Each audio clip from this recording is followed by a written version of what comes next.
Hi, my name is Bruna, and I'm a graduate student at the University of Missouri. And today I'm going to talk a little bit about detecting fungicide resistance in Missouri soybean pathogens. This is a research that we at the Caitlin Bissonette Lab have been working on, and that research is actually very important to me. It's part of my master's thesis research. So I hope I can bring some knowledge to you, and I hope you enjoy it.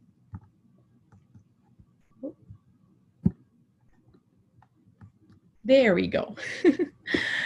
Before I start explaining anything, I just want to bring the question of what is fungicide resistance? Well, fungicide resistance is pretty much defined as a pathogen population that changes from being previously sensitive to a fungicide to now being less sensitive or not sensitive at all to that fungicide anymore. Those changes can be caused by natural mutations, but they can also happen based on selection pressures and things like that on the fungicide side.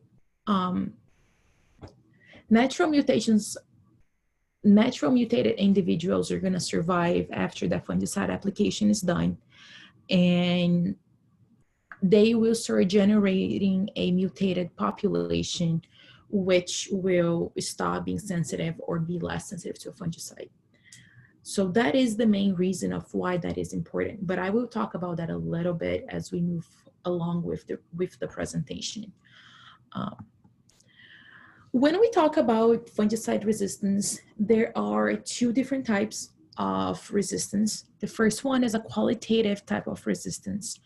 The qualitative resistance pretty much means that once that pathogen suffers a mutation, it doesn't matter if it's a natural occurring mutation or maybe a mutation that was pressured by the fungicide application, they will be no longer sensitive to a fungicide, and that's it. That type of mutation happens with QOI fungicides, and that is what happens with the pathogen that I'm studying. So I'm going to touch on that a little bit as we move along. But so that is important because once those surviving individuals, like we can see on the image, once those surviving individuals, they keep getting sprayed, they will not suffer with the fungicide anymore. So it's going to get to a point where we have the complete loss of efficacy of the fungicide. The second type of resistance that we have is a quantitative resistance that happens with the triazole fungicides. What happens is the pathogen becomes less and less sensitive to that fungicide as the time moves on based on natural selections or natural mutations. And as we can see in the image, the gray ones, they're like slightly less sensitive. The darker gray ones are more sensitive, are less sensitive, even more less sensitive to the fungicide. And the black ones at that point are completely not sensitive anymore. So that population will gradually move on to not being sensitive anymore to that fungicide. When we talk about fungicide resistance and how it acts, and how we can have those different aspects moving along with the pathogen, we actually have two different aspects that we have to take in consideration.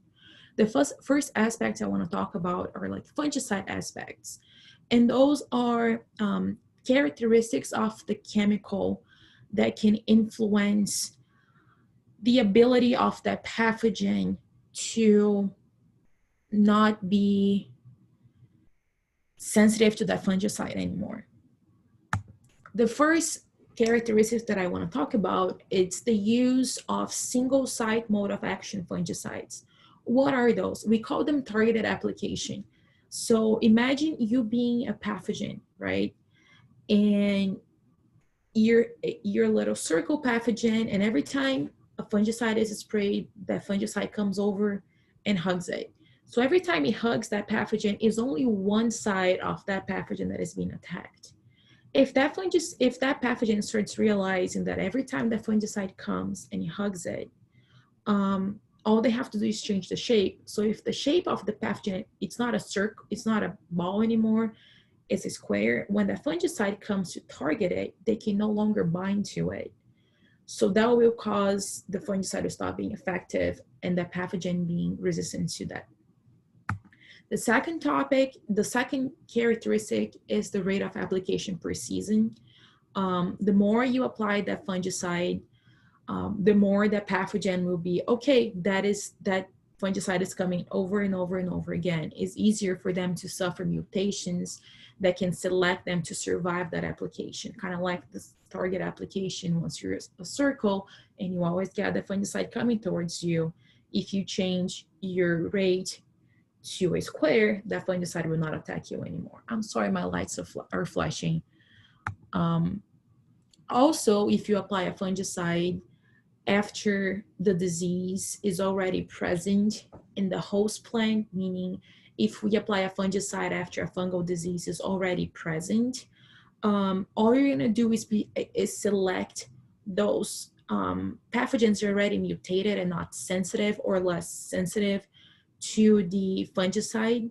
And what's gonna happen is that fungicide will kill the pathogens that are sensitive to them and just leave the ones that are not sensitive anymore, which is pretty much just going to be an open aisle for that population of the less sensitives or not sensitives at all pathogen to that fungicide to just thrive and grow.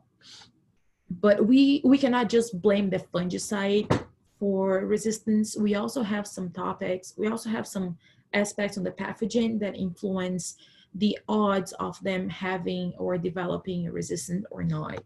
When you talk about the pathogen aspects, the first one is the multiplication via sexual reproduction, because I mean, we all have kids, or we are all going to have kids at one point, and you can see different mutations happening with the kids. Or let's say your wife has blue eyes and you don't have blue eyes, but then your kid is born with green eyes. That was a little genetic mutation that happened. The same thing can happen with fungal pathogens.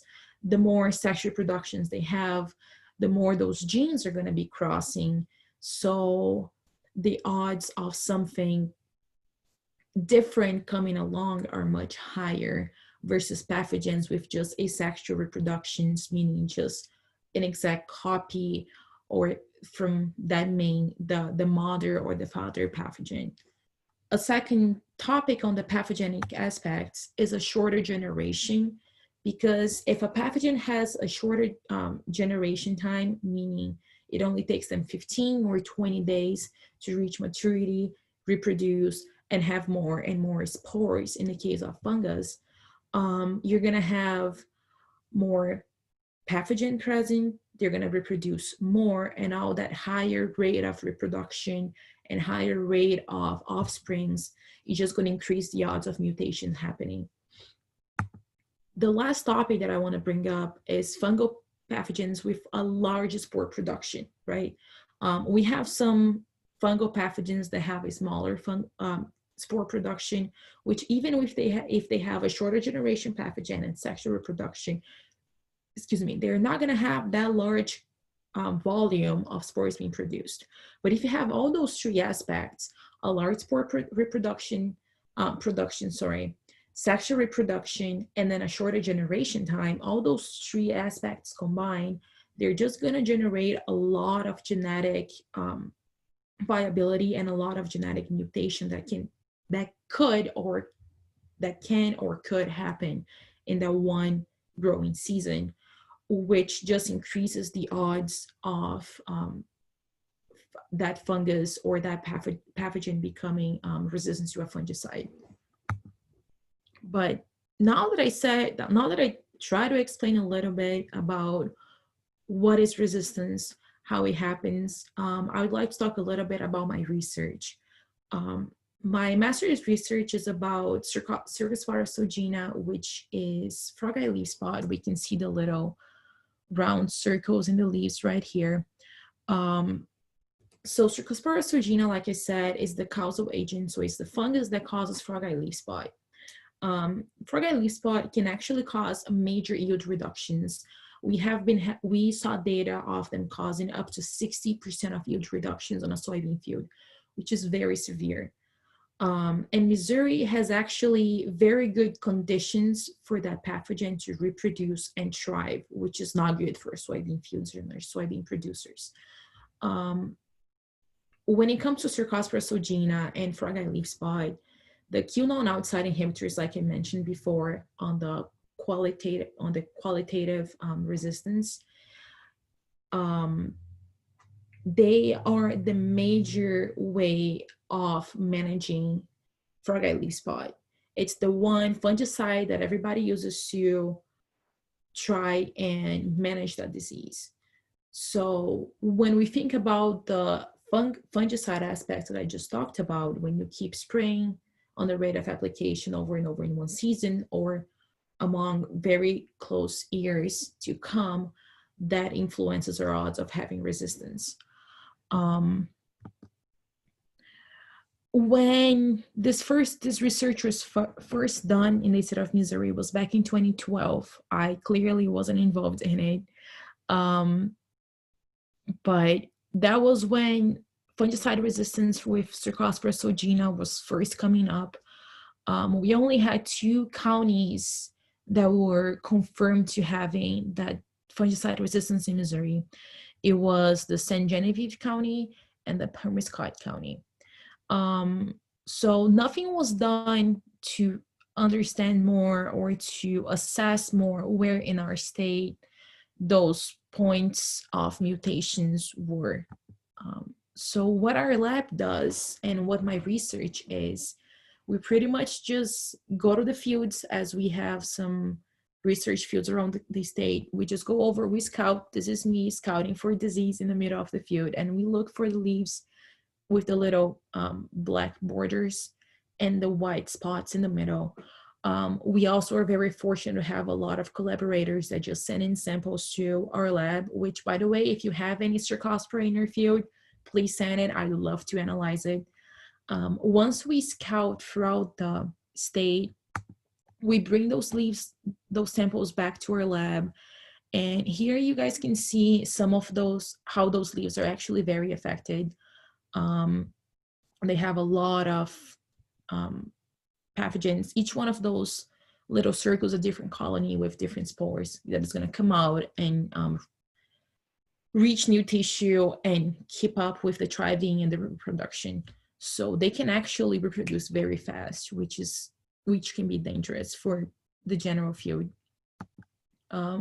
Once we get those samples in the lab, we sometimes they come already being sporulated. Like you can kind of see on this image here, we have some dark gray spots in the middle.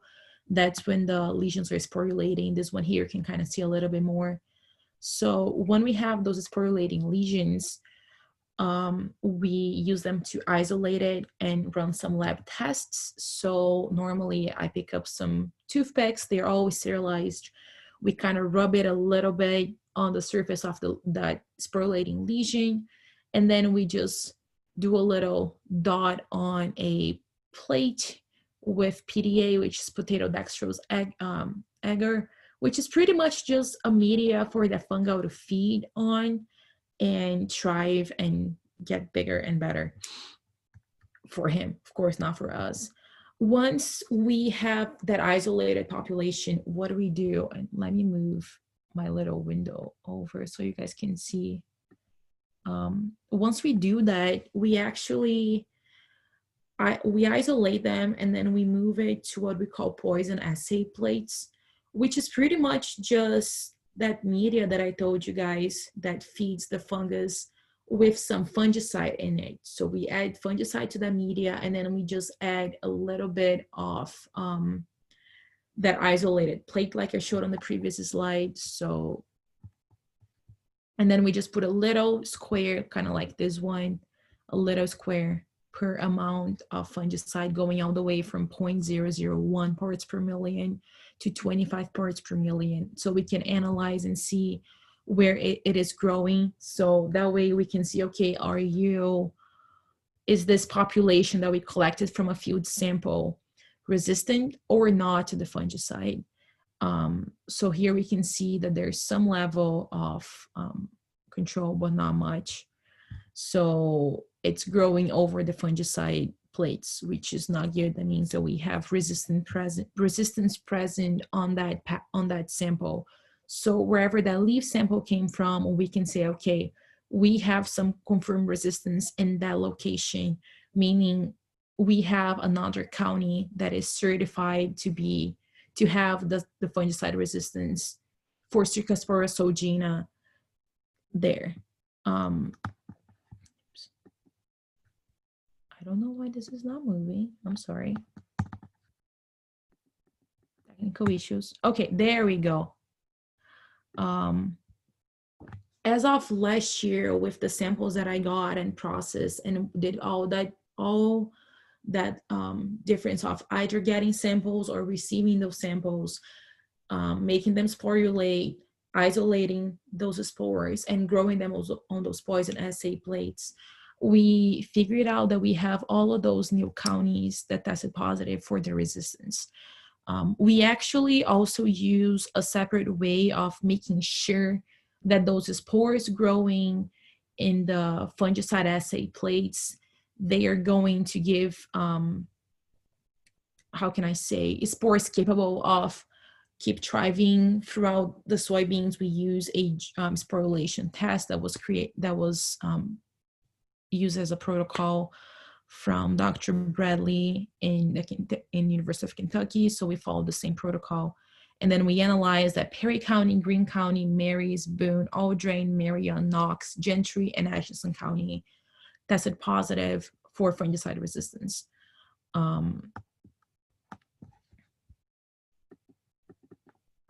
Okay.